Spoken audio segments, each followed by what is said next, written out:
Hi, everyone. This is Lauren Baker with Search Engine Journal. Welcome to today's SEJ webinar with our partner GatherUp. Today we have Mél Attia from GatherUp. How are you, Mel? I'm doing great. Thank you so much for having me today. I'm so excited to present this to your fantastic crowd here. Absolutely. It's always a pleasure. And I'm excited to learn more about basically how to AI proof your rankings in local with reviews. And reviews are so important. They're just the way Google's going with just user-generated content, reviews, whatever it may be. And there's so many opportunities out there, especially on the local side. So I'm really excited for today's presentation. And I hear the presentation is amazing. So can't wait one bit. Just to let everyone know before we get started, first of all, feel free to let us know where you're coming in from in the chat area. We can also make sure the chat box works. So just type in, city, state, country, whatever it may be. And again, it gives us a chance to see like who you are and what you're up to and things like that. Also, you'll see underneath Mel's presentation are some emojis. So, if you're happy, if you want to do a heart, raise the roof, whatever, feel free to do so. During today's presentation, as you have questions, please feel free to enter them into the Q&A section of the webinar panel. After Mel's done presenting, we're going to be going through live Q&A. So as those questions appear, just write them down. We'll be going through them and asking them at the end.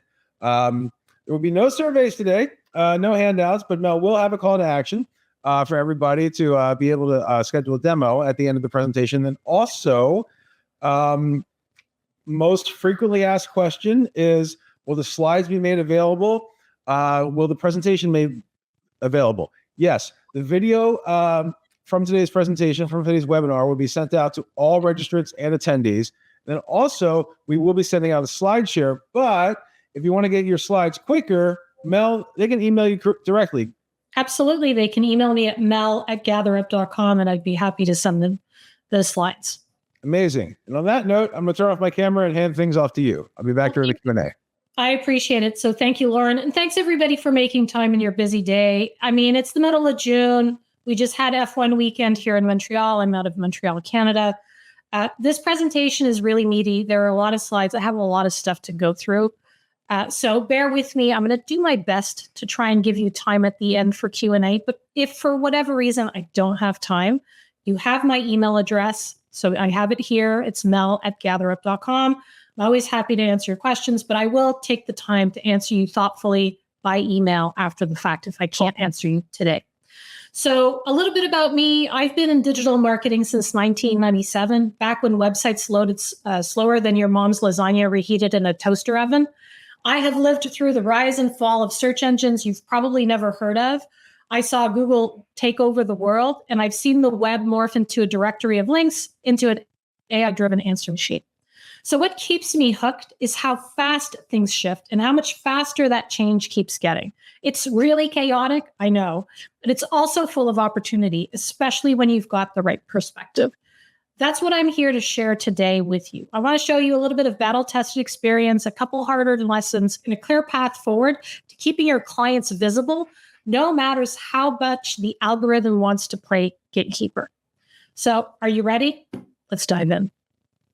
So if you're here, chances are you're trying to make sense of the tidal wave of analysis, reports, hot takes, LinkedIn threads, podcasts, and videos local SEO folks have been tossing our way ever since Google rolled out AI overviews into the search results.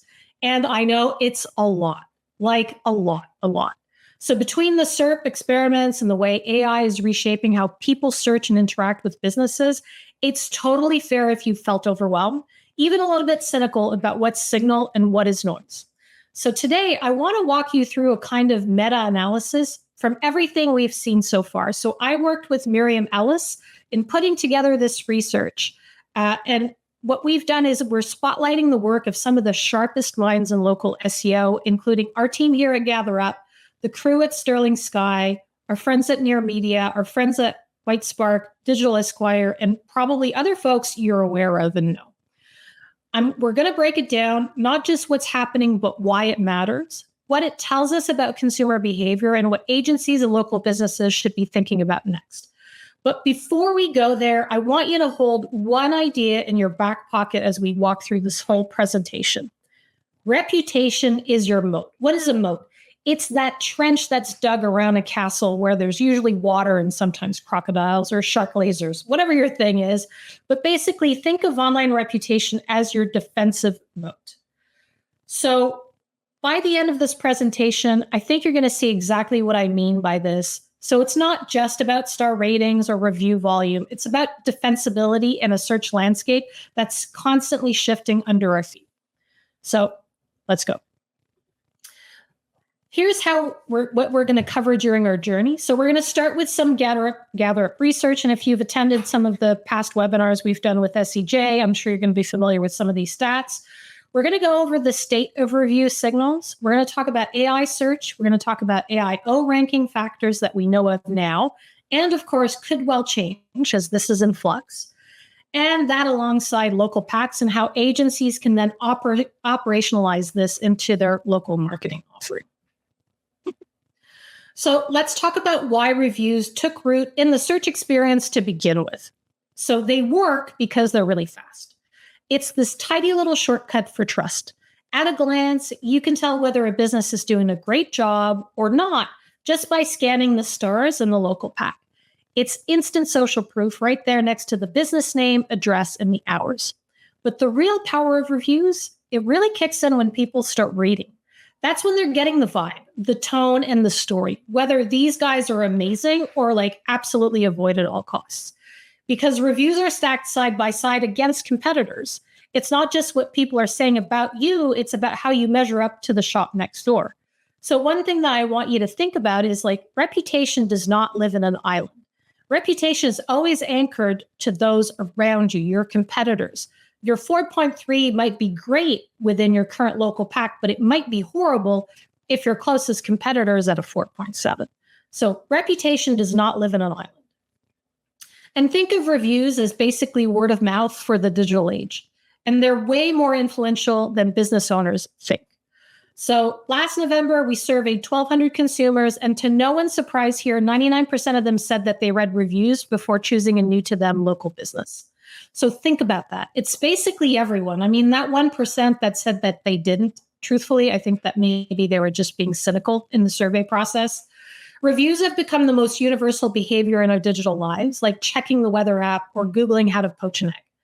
And sure, trust is the big driver here. People want to know that a business is not going to rip them off or waste their time. But the impact of reviews goes way deeper than that. They shape perception, they help people make quick decisions, they influence expectations, and they can even affect how much someone is willing to pay for the service. If you have a great reputation, it reduces price sensitivity. So it's not just about credibility, it's about conversion. And here's something else that really stood out in our research is that 67% of consumers say they prioritize the most recent reviews the last time they checked out a business. But here's the rub. I don't know if you've noticed, but Google does not make that easy at all. Instead of showing you reviews in strict chronological order from like the most recent to the oldest, they show you with what they call the most relevant. And so even if a review is 3 years old, it might show up before the one from last week. And that is super frustrating when you're trying to assess as a consumer how a business is doing right now, not how it did 3 years ago under different ownership or, in another era. So later in this session, I'm going to walk you through what seems to qualify a review as relevant in Google's eyes, and it's not always what you think. So in the meantime, what that great teaching moment for agencies is that clients need to understand that review freshness is not optional, it's foundational. Searchers want to see recent, credible experiences. And if a business isn't actively asking for feedback, its online presence starts to look stale, and that can play against that company, even if that company is doing really well in real life. So a steady stream of fresh reviews, that's the new local currency. You're not one and done. You can't just do a blast of review requests 3 months ago and just ride on that for months and months to come. That doesn't work anymore. And that said, review volume and recency absolutely matter, but ratings matter a lot too. So even though people are prioritizing the most recent reviews and what those reviews actually say, the average star rating is still a key part of the decision-making process. It's instant visual shorthand at a glance, and you formed an impression. And here's something really interesting that Mike Blumenthal pointed out at Near Media's research. So they participated in our back to school conference last year in September. And hint, we're doing it again this year. So you'll want to save the date. But consumers often use star ratings not to pick a business, but to disqualify one. It's just a great way to reduce the cognitive load. If they have a bad reputation, why am I going to waste time reading reviews or even thinking about engaging with that business? It's like the brain sees it and goes, nope. So it doesn't have to waste time reading those reviews or checking out the offer. It's a quick way to do triage. So that's why getting your clients close to 5 stars still really matters today. But here's the good news. Perfection is not required. Actually, perfection looks really sus. So in fact, 69% of consumers are open to businesses that fall short of a perfect rating. 73% said that they just want to see at least a 4-star rating average or better. And 24% are even willing to take a shot with a 3-star business. But again, think of this as like, okay, you're in a local pack and your 2 closest competitors are having a much higher star rating than you. Of course, they're not going to choose you. They're going to disqualify you and go for those that have a better rating. So think of that. That's really important. So yes, absolutely aim high. But if a client has a 4.4 or a 3.9, it's not a crisis, but it's definitely an opportunity to help them do better. So the real goal is to stay out of the instant disqualification zone and show a consistent upward trends that earns the trust, the clicks, the foot traffic, and the revenue. So another stat worth holding in every client presentation that you have. And by the way, this is available on the GatherUp website. The link is there. You can grab this stuff and put this in your client presentations. 82% of consumers say they prefer to choose local businesses that respond to reviews. So honestly, that totally checks out. When a business replies, especially through the really tough stuff, it sends a clear signal, we're here, we're paying attention, and we care.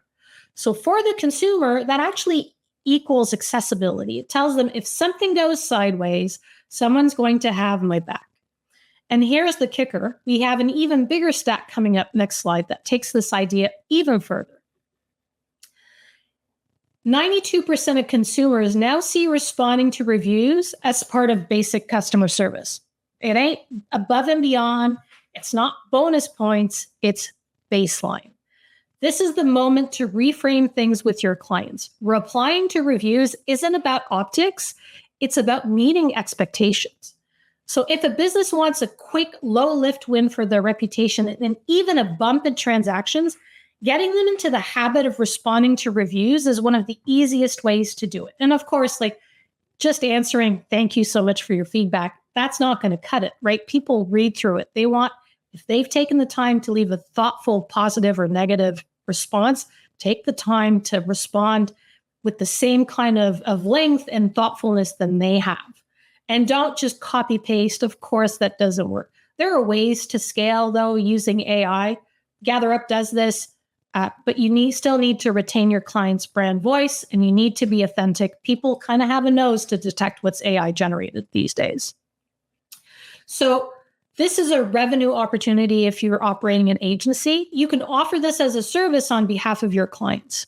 So this allows them to look present, that you're listening, and that they care. And those small moments of acknowledgement can go a long way towards building trust with the next customer who's scrolling by. So, all right now we're heading into what I like to call the nerdy bits, but the kind of nerdy that actually moves rankings. So Google's local ranking algorithm is, of course, a black box. And I'm not going to claim that we know how it works. But based on years of practical testing, correlation studies, and collective SEO brainpower from some really smart people in the business, there's a strong consensus that reviews play a meaningful role in where a business lands in the local pack. And while, yes, correlation is not causation, this is a classic disclaimer, we've seen enough patterns to say with confidence, certain review signals do influence visibility. So let's break down which ones seem to matter the most right now. So here's something our friends Sterling Sky have been tracking closely, and that's how review counts affect local rankings. And yeah, they presented this at GatherUp's Amp Up 2025, which was in May of this year. And it confirms what many of us suspected for a while. When a business starts growing its Google reviews, they often see a ranking lift, especially very early on. But, and this is really important, there is a plateau effect. Once a business gets past a certain point, let's say their first 10 or 15 reviews, that boost tends to level out. It's like what we like to call the law of diminishing returns. So while adding reviews can help a business climb the pack, more isn't always more, at least in terms of ranking. So actually, let's walk through a real world example that shows this in action. And this example is 3 weeks old. So what we did here, we searched for the best tacos in San Francisco. And here's the thing. If star ratings were the only factor, then Tacos El Patron San Francisco, with its 4.6 stars, would be sitting comfortably at the top. But it's not. It's actually ranked below a competitor with just a 0.1 star difference. And that's your cue. Ratings alone aren't the magic pill. That's an important moment for agencies and you as local SEO expert to coach your clients and the business where you're working at. Yes, high ratings help, but they don't work in a vacuum. So what else could be at play here? Business name, review velocity, the actual quality and length of the reviews, even the categories the business selects with its GBP profile. All of these things are likely influencing what shows up there. So when a client says, but we've got more stars, why aren't we ranking higher? This is your moment to show to them what else actually matters. So when we dig into the profiles, it starts to make sense as to why La Taqueria is in that top spot, even though it doesn't have the highest rankings. First, they have review volume. They have 6,500 reviews plus. That's a huge number. But that's not just the total, it's momentum. They're pulling in between 1 to 4 new reviews a day, which signals ongoing activity and relevance. And there's visual content. There are over 3,000 photos, all from what looks like real reviewers. That's huge. Photos help tell a story of a place in a way that text alone cannot. And they're one of the signals that Google likely uses to evaluate reviewer authority. So the person reviewing your business is also important. So basically, the more detailed and authentic the review content is from the reviewer, the more trustworthy it looks for both user and algorithm. Think about your own behavior. If you're reading a review and it's just a generic face icon and like 2 initials, will you believe what that person's saying? Or would you rather have a real person name and a real picture of a person there? You're probably going to trust that more. So La Taqueria may have 0.1 fewer stars, but it is winning in consistency, content, and community engagement. Now let's take a look at Tacos El Patron San Francisco, which is ranked second. And even though, yes, technically it has a higher rating of 4.6, but this is where the difference shows. The previous one had 6,500 reviews. This one only has 1,300 reviews, which is 80% fewer than La Taqueria. And their review velocity is a lot lower. They get fewer than 1 new review a day. It looks like it's about 4 reviews a week. So even though their average rating is slightly higher, the volume and activity just doesn't match what we're seeing from the top listing. So this is a great example to show with your clients who are getting fixated on that star average, because what matters isn't just how people feel about the business, it's how often they're talking about it and how fresh that feedback is. So in your local pack, you have to look at review velocity for your client and their immediate competitors. And here's our third example in the pack, Taqueria El Farolito. Same basic story, 4.5 stars, 5,300 reviews, and solid review velocity. They're pulling about 3 new reviews a day. And like La Taqueria, they have about 3,000 photos from customers. And so even if they're up there in terms of star rating and review count, they're still trailing La Taqueria by 1,200 reviews. So what's the thread connecting these 3 listings? Review velocity, photo volume, and more detailed and frequent feedback from real users. So this slide really drives home the point that it's not just star ratings, it's about ongoing signals of relevance, freshness, and engagement. The businesses that rank are the ones that have momentum. Now, let's pull back and let's just take a moment to look at the bigger picture. Each year, our friends at Whitespark release their local search ranking factors survey. And basically, it's a pulse check from some of the smartest SEO in the game, what they're seeing work right now in the field. And when it comes to reviews and reputation, here are the signals they believe Google is paying attention to. Star ratings, reviews that include text. So it's not just about getting star ratings, it's getting actual detailed reviews, steady, sustained influx of new reviews, recency of the reviews, keywords in the reviews, overall rating count, even without text, user engagement, like people to click reviews. So wait, user engagement clicking reviews? That's new. And strong ratings from high authority reviewers like Google Local Guides. So it's not just about having a bunch of folks reviewing, but having trusted people review as well. So, all right, we talked about the kinds of review signals that seem to move the needle in the local pack, but what about organic results? So the broader SEO visibility that's captured in branded searches, long tail queries, and all those sneaky little moments that don't trigger a map pack, that's where we shift into the world of first-party versus third-party reviews. So quick refresher for those of you that don't know what this is. A first-party review is one that your business collects directly, or your client collects directly, usually through their own website. That's owned fully by the business.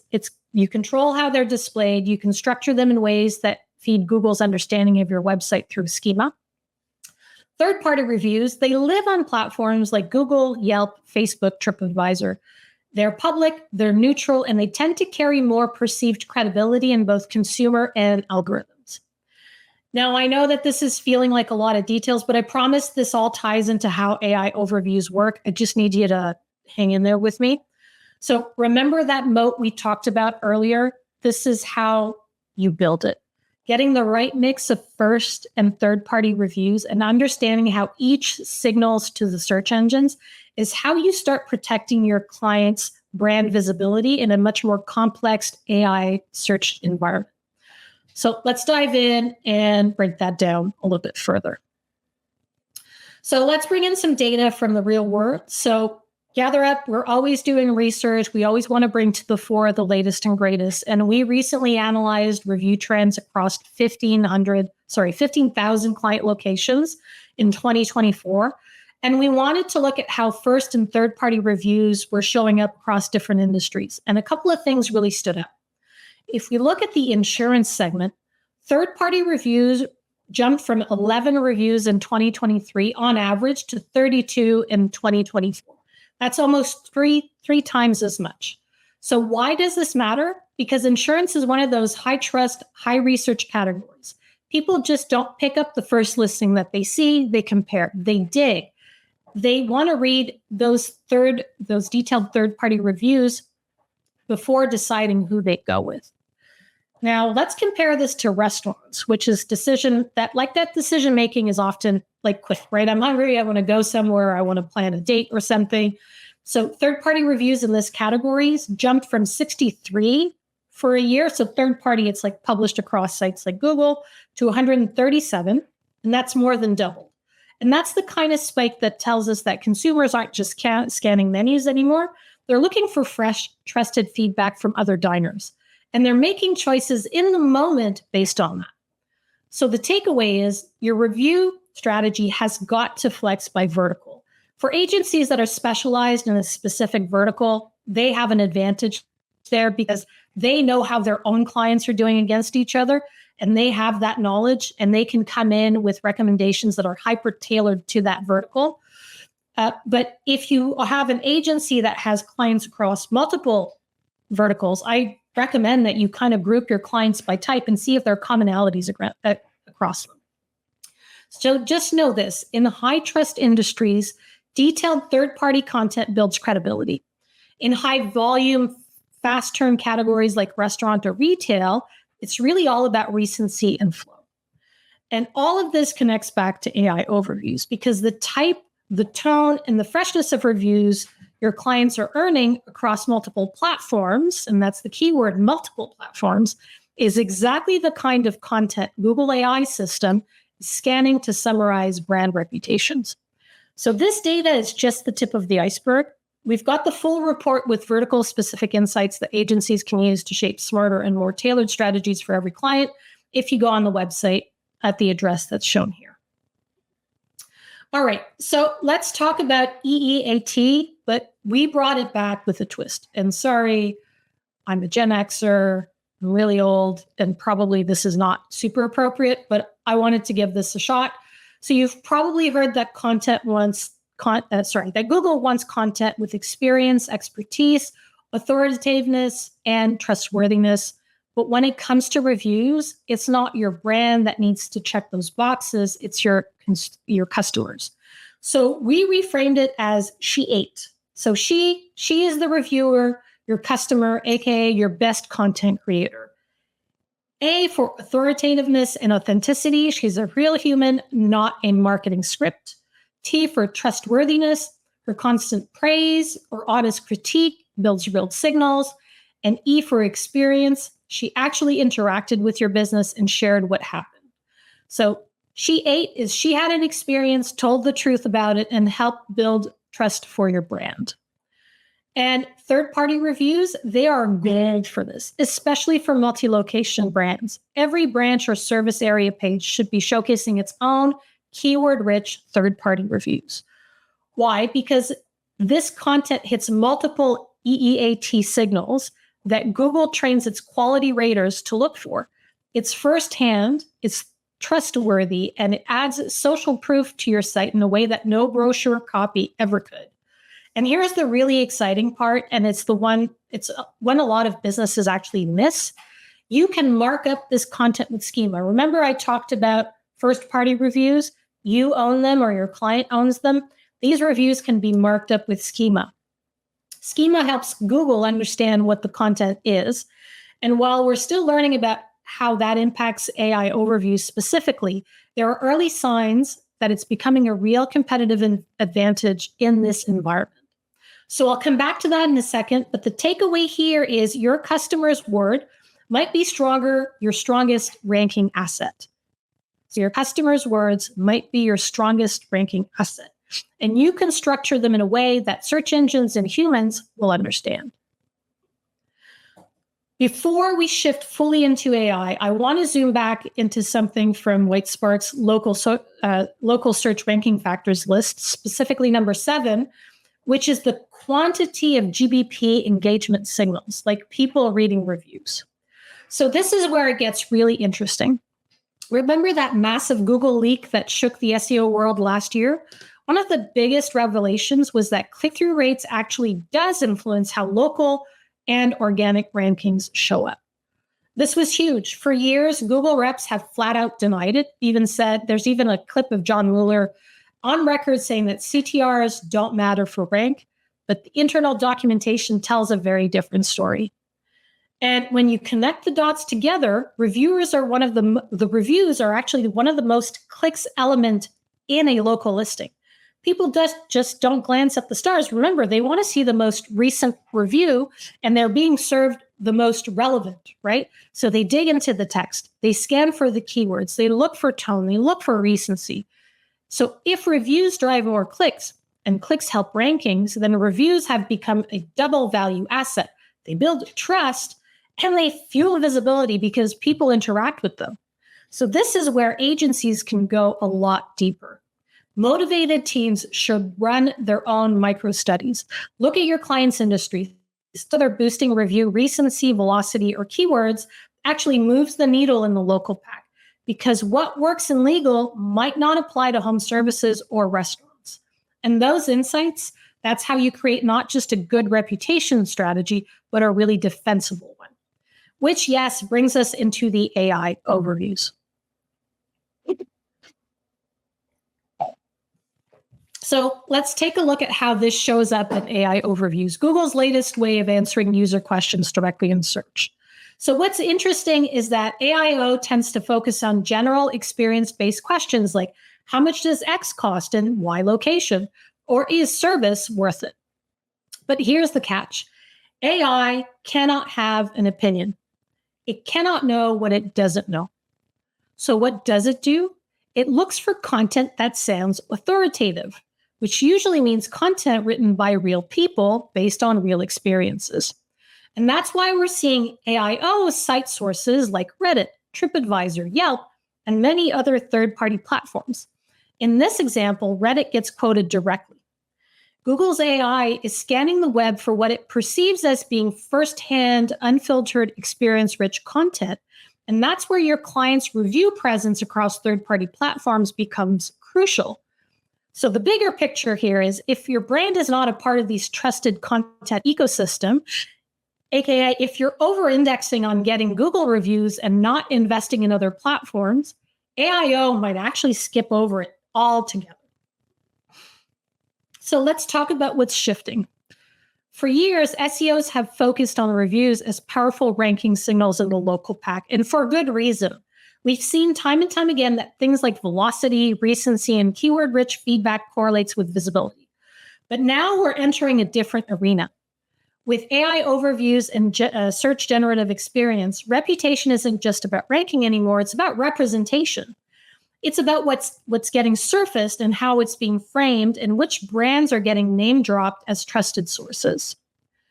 So this is a new reputation game, and it's one where reviews still matter, but it's not just about stars or volume. It's about how human the content sounds, how authentic the source appears, and how well distributed that experience-based content is across third-party platforms. So while we can still carry the usual correlation doesn't equal causation disclaimer, make no mistakes. Reviews are influencing what AI says about your brand, and that's a game worth playing with intention. So I'm going to give you some examples here. So I recently joined Mike Blumenthal and Greg Sterling on their Near Memo podcast and dug into some early examples of how AI overviews are incorporating review content. So Mike brought up a great one. I'm going to preserve it. It's his restaurant. Well, not his restaurant, but the restaurant that he referred to in his example called Beef and Barrel. That's a local restaurant in Orleans, New York. And I wanted to walk you through the same example here because I think it perfectly illustrates how the landscape is changing. So for years, business owners and marketers have gotten used to how reviews show up in the traditional Google system. You do a branded search, for example, on mobile, and you get a clean little one box with star ratings, a review snippet, and maybe a call to action. Super familiar, very contained. But what happens now is when AI overviews start pulling those same review signals into the top of the search experience and rephrasing them into Google's own words. Let's take a look. So here you'd see something similar if you tapped on the reviews link in a traditional Google business profile. But here's what's interesting and what's easy to overlook unless you're really paying attention. Notice how Google is giving extra weight from reviews from local guides. These are usually more detailed, more structured, and more trusted by the system. And here's what else that pops up. It's photos of the menu embedded right in there with the review snippet.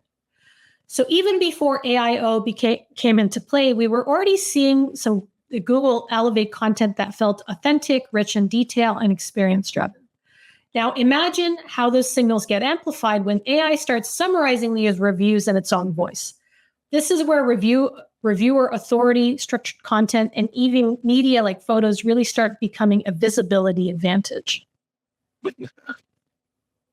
Now, here's where it gets really interesting. If you tweak your search to be more qualitative, like instead of just searching the business name, you go like, what is this place best known for? Google shifts into AI overview mode. You'll start seeing something totally different. You're going to see an AI-generated summary right at the top, followed by a curated set of reviews, articles, and third-party mentions. This is huge because it shows how AI overview blends reputation signals from both reviews and reputable websites.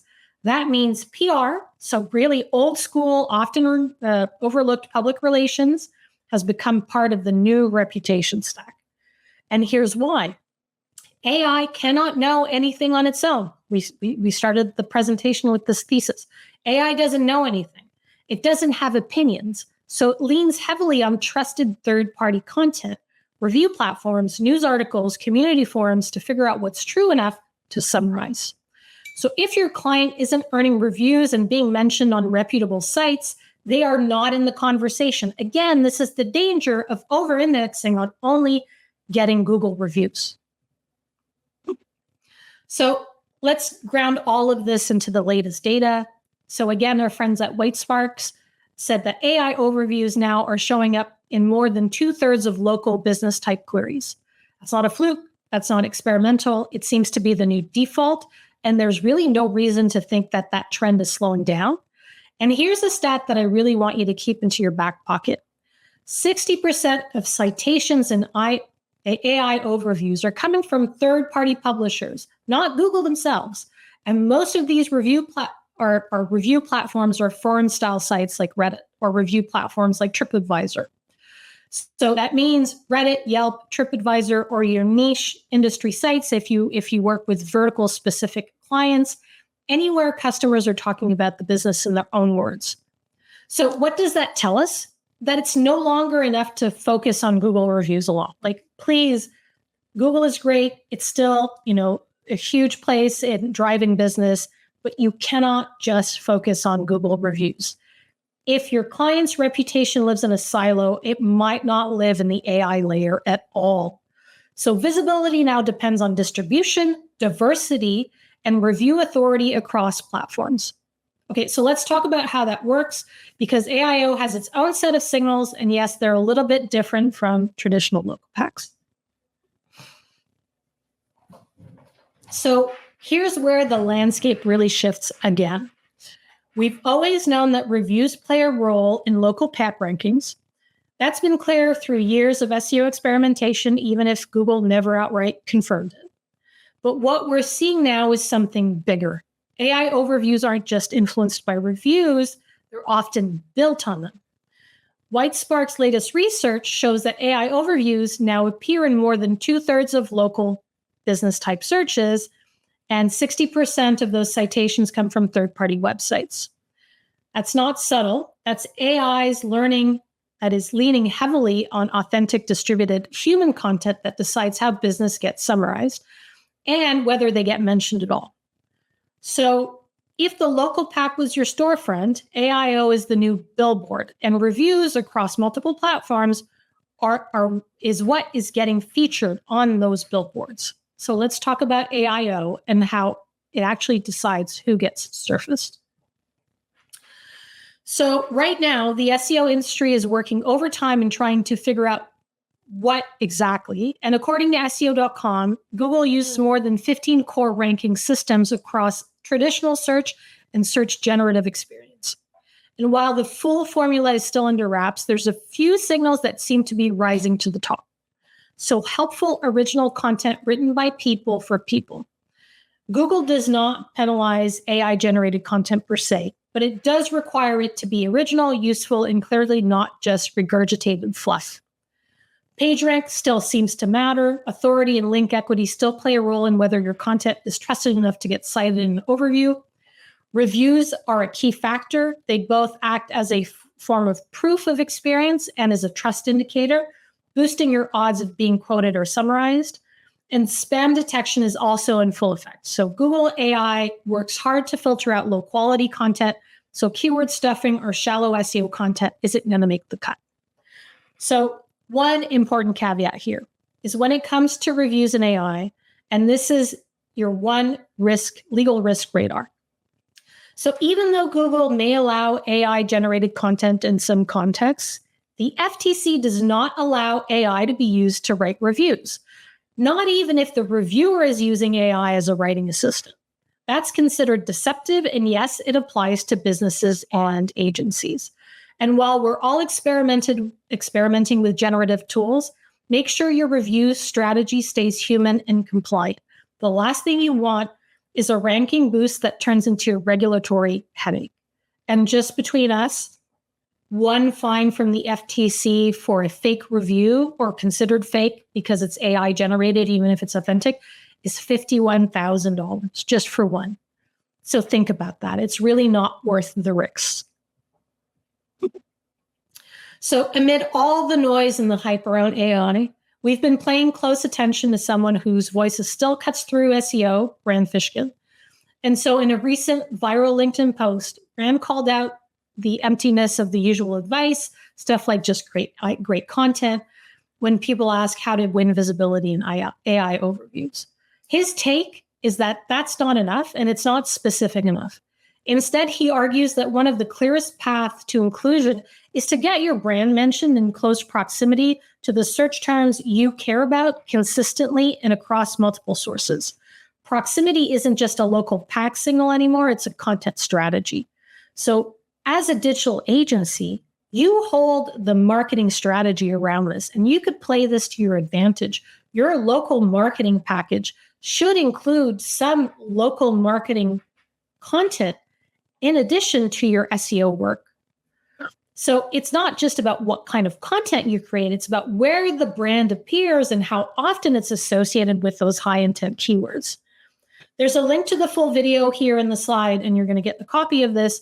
But this is where it gets really interesting for local SEOs. If Rand is right, and I firmly believe he is, then local marketers may be sitting on an unexpected competitive advantage, because most of the big brands dominating AIO citations right now aren't optimizing at the hyperlocal level. That creates a real opportunity for local search pros like yourself to own the proximity narrative in their space. So for years, local SEOs have stressed about the importance of building a broad digital footprint, especially in unstructured citations.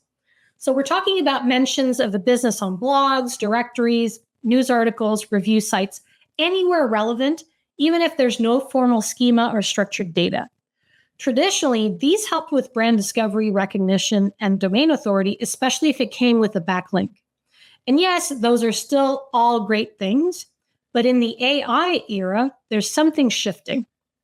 Unstructured citations may be evolving from a supporting actor into a primary source, especially for AI overviews that are hungry for content with human context, relevance, and reach. So Google's AI is out there scanning for signals that feel organic, that feels trustworthy and experience-based.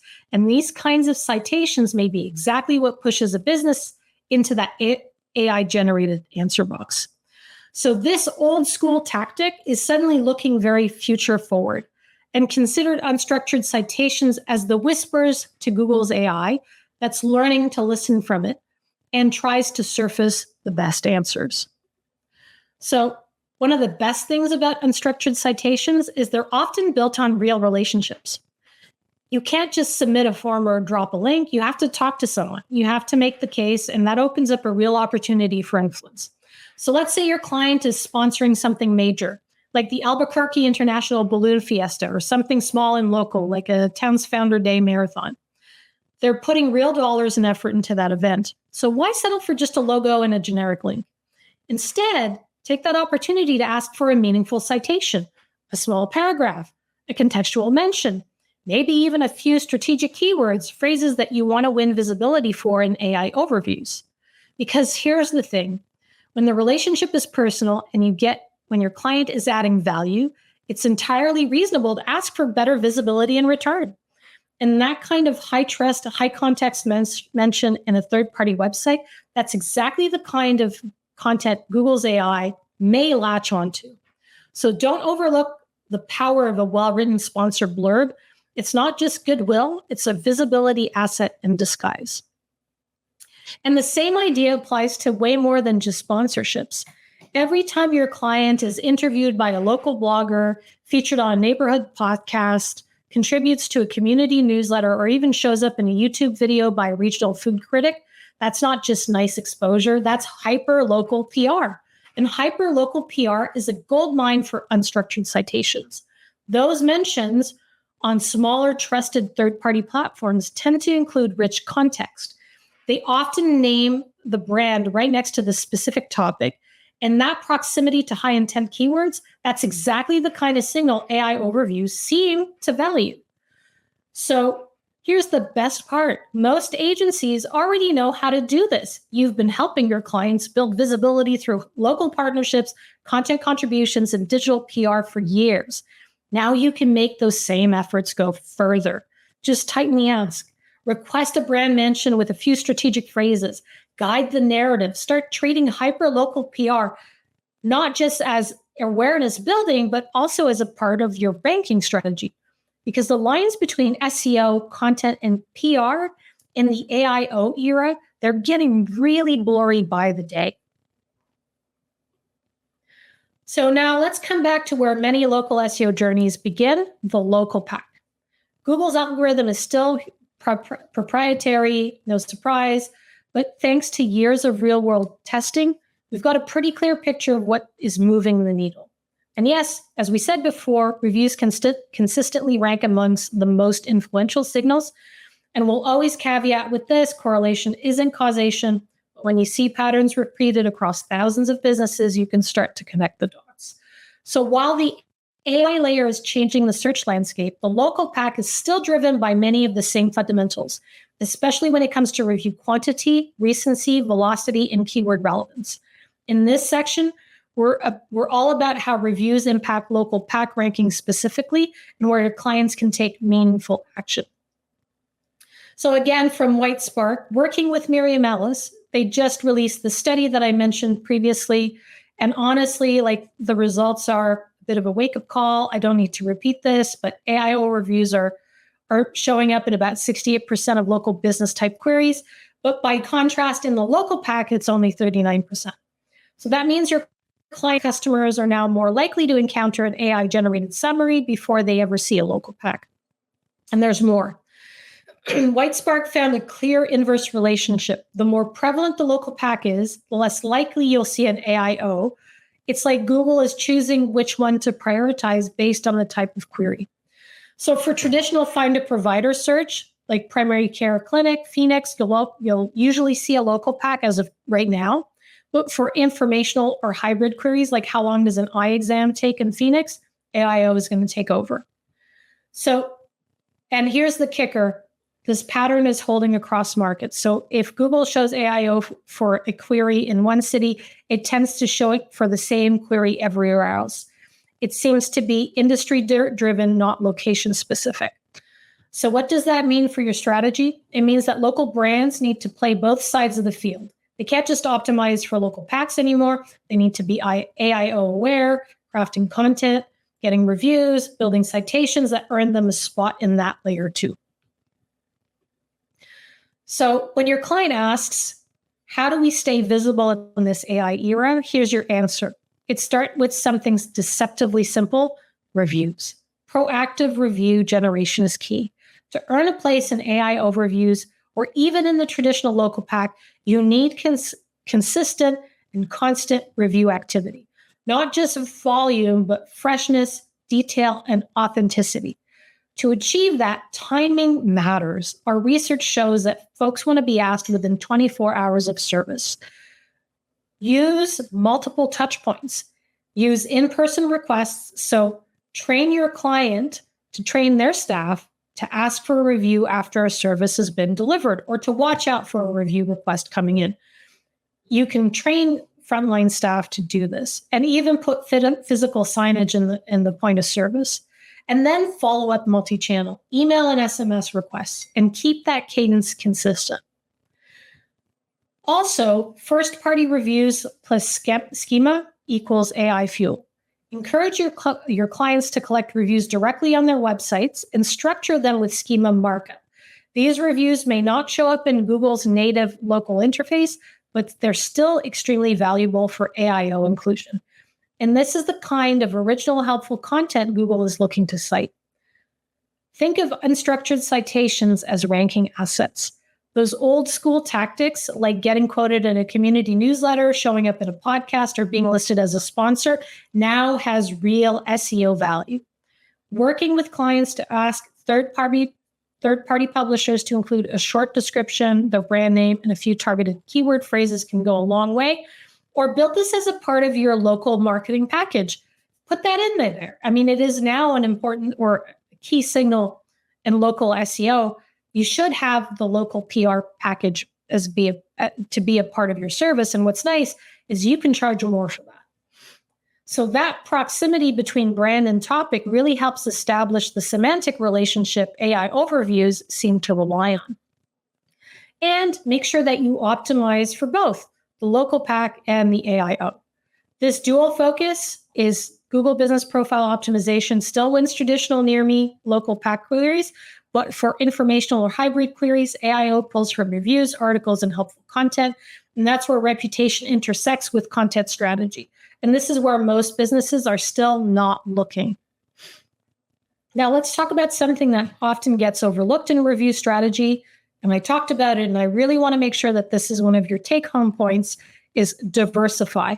Yes, review Google, like Google reviews are critical, but if 60% of AI overview citations are coming from third-party websites like Yelp, although you're technically not supposed to solicit reviews on Yelp, TripAdvisor, Facebook, and niche directories and forums, then relying only on Google is like putting all of your reputation eggs into one basket. So here's the move. Build review diversification directly into your ask flow. Instead of always pointing customers to Google, give them options. Rotate the requests between the platform. Use dynamic links, QR codes, or conditional logic in your emails and SMS flows to distribute reviews across platforms over time. And hint, GatherUp does this out of the box. It won't only build credibility in more places, but it also improves your chances of getting cited by Google's AI when scanning third-party sources. And remember, AI overviews aren't just looking at your star rating, they're looking at where people are talking about you and how consistent that conversation is across the web. So tell your clients it's not just about getting more reviews, it's about being discoverable in all the places that Google is listening.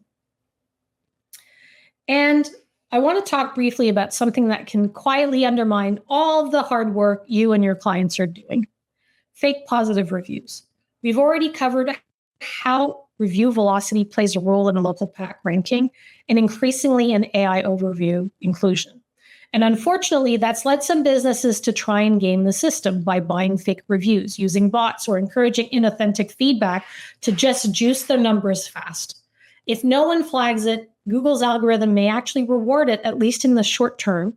And that is frustrating, especially for your clients that are doing things the right way. So this is where monitoring and reporting becomes part of your visibility strategy. Now, GatherUp also offers this out of the box, but you need to keep an eye out for sudden review spikes from competitors with no matching activity, anonymous or copy-paste style feedback, low credibility profile, dropping 5-star ratings and disappearing. Now, as I mentioned, the good news is that GatherUp is the only proactive end-to-end reputation management platform built to help you tackle this head-on. With us, agencies can track anomalies across dozens of signals and even trigger automatic disputes when reviews look suspicious. So just remember, your clients' reputations don't live in an island. And even if we're talking about moats, they exist in this context surrounded by competitors who may not be playing fair. So this isn't just about playing defense. It's about protecting your client's credibility ethically while still helping them stay competitive. Because when reviews drive rankings, trust isn't a bonus, it's a foundation. And that moat you're building, it's not just made out of stars, it's made out of credibility. And think that brand mentions and press are back. So in a world dominated by schema, structured data, and technical SEO, good old-fashioned marketing placements, mentions in articles, and local news blurbs, and community roundups are suddenly carrying real algorithmic weight again. So I would say invest in that. Add that back into your local marketing offering. You have an opportunity here to really differentiate yourself and offer more value. And let's not forget, Google Business Profile still matters a lot. Even with all of the shifts that we've covered around AIO and reputation signals, the local pack is still very much in play, and your clients absolutely want to show up there. So what does this require? Love, attention, and relentless optimization. The amazing team at Sterling Sky put together what I'd consider being the ultimate GBP optimizations checklist, and it's worth revisiting again. There's a link here on this page. Of course, you'll be able to take a look at it when I send you the slides.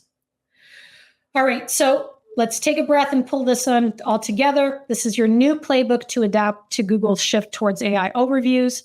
You still need to double down on Google reviews. It's not just for the business, but for every location, practitioner, and department. You need to diversify where your reviews are going up. You need to bring in first-party reviews. You need to not sleep on PR and brand mentions and powerful unstructured citations. And yes, your Google business profile still needs ongoing attention. And I know that sounds like it's a lot because it is. But the agencies that can operationalize the strategies will be the ones who own the next generation of local visibility. So you're not just reacting to algorithmic changes, you're building a reputation engine that works across services, whether it's search, map, and AI. And that's where we go to next. So how do you take everything we've just covered and actually operationalize that moat so that you can repeat this across clients? This section is all about turning strategy into service. I don't think I'm going to be able to go through this section, but that's fine because I have a handy guide for you that you can then download. And if there's one thing that I want you to know is at GatherUp, we have clients that are single locations, multiple locations, and digital agencies. And I can tell you with confidence, looking at the data, that digital agencies do reputation better. You know it, we know it, and honestly, the data proves it. When businesses try to manage their own reputation reactively, it's piecemeal, inconsistent, and DIY, you can tell. But when an agency steps in with a structured, proactive strategy, this is where things start to change fast. And our benchmark data shows a clear pattern. In insurance, we see a 7% lift in average star ratings when an agency is involved. In healthcare, that jumps to 14%. And that's across all industries that we've measured. And agencies do this better because it's your job, because it's your bread and butter, because you understand marketing and how people make decisions. So if you want to get the guide to help you operationalize this, you can use the QR code or go to the URL on this page. And I am happy to take questions. We have a little bit of time, so I'm glad we could get there. Absolutely. We do have a little bit. So thank you so much, Mel. That was a very informative presentation today. Had a lot of questions come in with Google business profiles going beyond reviews. So what other ways can a business actively optimize their Google business profile beyond reviews alone? Yeah. So when I talked about unstructured citations, this is where good old PR comes into play, right? Go hyper local. If your client is in a specific city or borough, make sure that they're engaging with local publications online or, otherwise. Make sure that they're taking advantage of sponsoring events. Every time they show up and get mentioned in third-party blogs, podcasts, and other sites, it helps them. It helps them a lot. And as an agency, you can structure that to really pay off with the unstructured citation. And this may review a little bit of what you went over already, but in terms of leveraging reviews from third parties that are not Google, such as Yelp, TripAdvisor, maybe even Trustpilot, like on the non-local side or whatever. But what are some ways to leverage that data and those aggregate ratings on the website to better show all reviews as opposed to just Google? So this is where, third-party data belongs to the third party. So technically you need to ask for permission to use that. Some sites are pretty open about it and will give you badges that you can display on your website. You as an agency, if you're operating as an agency, if you have a tool like GatherUp, you can actually have a dashboard where you can measure these things and pull this insight and bring this back to your client, especially when it comes to bring themes, right? The nice thing about reviews and feedback is that it gives you a general sense of how you're doing and where you can improve. And bringing that back to your client can help. I would say lean on first-party reviews, so that first-party feedback, use that as what you can use for quotes on the website, or even structure it with schema. And we have widgets that can be displayed on the website that will rotate through these testimonials and reviews, and that becomes your own. And that's also used in AIO through markup. Great. And I think the final question, and we got a lot of this, is like, what are some ways to motivate or incentivize customers to go ahead and leave reviews? So technically you can incentivize people to leave a review, but you can't influence their review, like the review sentiment. And Google actually does not allow for incentivization to get a review. So like every platform varies. I would say it's how you ask for the review. So on behalf of the business owner, people always want to be helpful. So at the moment of service, train frontline workers to say, hey, I would love to hear how we did. We're going to be sending you a short feedback form by email, or scan the QR code here. Tell us how we're doing. It helps us improve. People really respond to being asked. actually our research shows that people want to help if you ask them. They just forget and they get distracted by stuff. So this is where repetition and follow-up really, really helps. And timing within the first 24 hours is usually the best time to ask. I've noticed a lot of service industries that I go to, they will have the QR code right there, either when you're paying, when you're finished, whatever it may be. And then also a personal component too. Say if so-and-so did a great pedicure, be sure to review us and mention that person. What do you think about getting personal in the reviews as well? So probably the folks are being incented. So one way that some of our agencies work with their clients is when they train the client, they train the frontline staff.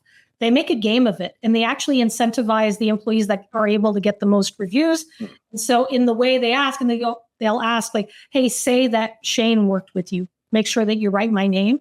And they get something out of it. And actually, it has a real impact. I think it was Sterling Sky, in their presentation, they were saying that they had seen a drop-off in reviews for one of their clients. And it's like the client had just stopped the program. It's like, no, start it again. It was working. You were getting review velocity and quality as a result. Great. We had a lot more questions that came in, but we're out of time. So we're going to send you over everything, Mél, and then what we'll be doing is distributing the answers afterwards and sending it all to all registered attendees. So if your question is burning, you can email me at mel@gatherup.com. Otherwise, I'll look at the Q&A questions that come in. I will go ahead and answer them. I need you to give me a few days just so that I can parse through them, but I'll be emailing you personally. And thank you so much for your time. Thank you, Lauren, for today. Thanks a lot, Mél. Really appreciate it. Really informative. So thank you very much. Thanks for everyone for attending, and see you in the next SEJ webinar. Thank you so much. Cheers.